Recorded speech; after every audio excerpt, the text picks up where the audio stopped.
Sa panahon ng pag-aayuno, maraming Pilipino ang naghahanap ng alternatibo sa karne at ang gourmet tuyo ay isang perfect option.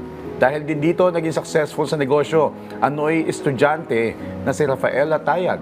Alamin na ang kanyang naging sikreto kasama si Dayan Medina Ilustre dito sa Negosyo Tayo.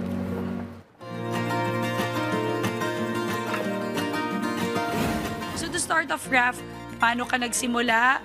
Ano nag-inspire sa'yo para magtayo ng ganitong klaseng negosyo? It started nung pandemic. Sabi ko, kailangan ko mag-come up ng something na negosyo since malapit na din po akong graduate ng college. Sabi ko, what if frozen goods since ang food naman mabilisan yung benta? Mga products po is home-based, family recipe. Then, nagpatulong lang po ako sa mom ko noon. No preservatives, homemade talaga lahat. Actually So, alam mong po, fresh talaga yung opo. mga mabibigay sa'yo. Actually po, ako po talaga yung nagva-vacuum seal ng mga products. Ako din yung naghahalo. Isang estudyante nangarap magkaroon ng negosyo, magkano ang kapital na nilabas mo during the pandemic? During the pandemic po, ang capital ko lang po na nilabas is mga 6,000.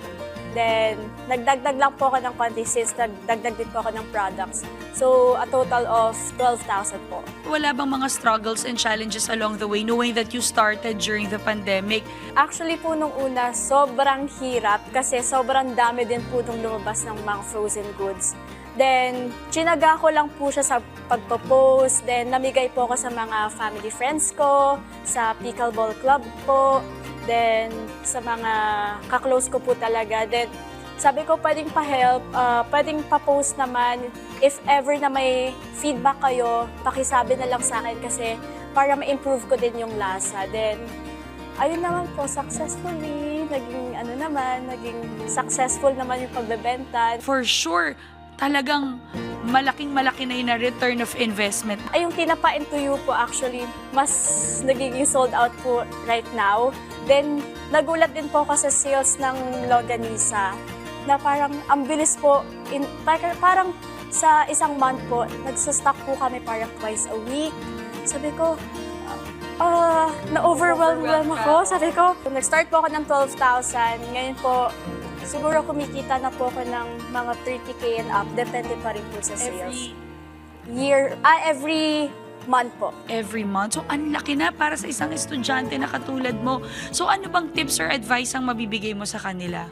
As a student and a business person, go lang ng go. Tsaka, kung may naisip kayong business, huwag kayong mahihiyang magtanong sa parents nyo na pwede yung humiram ng capital kasi baka pagdating ng time, kayo na magbibigay sa kanila, masusoli nyo siya.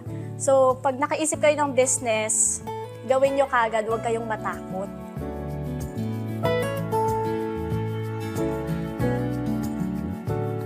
Sa pagnenegosyo ay walang shortcut. Marami ka munang pagdadaan ng hirap bago ka magtagumpay. Yan po ang pinagdaanan ng business owner na si Ms. Raf Tayag na sana po ay na-inspire kayo. Tuloy-tuloy lamang ang paghahatid namin sa inyo ng inspiring business stories, mga kanegosyo. Kaya naman tara, negosyo tayo!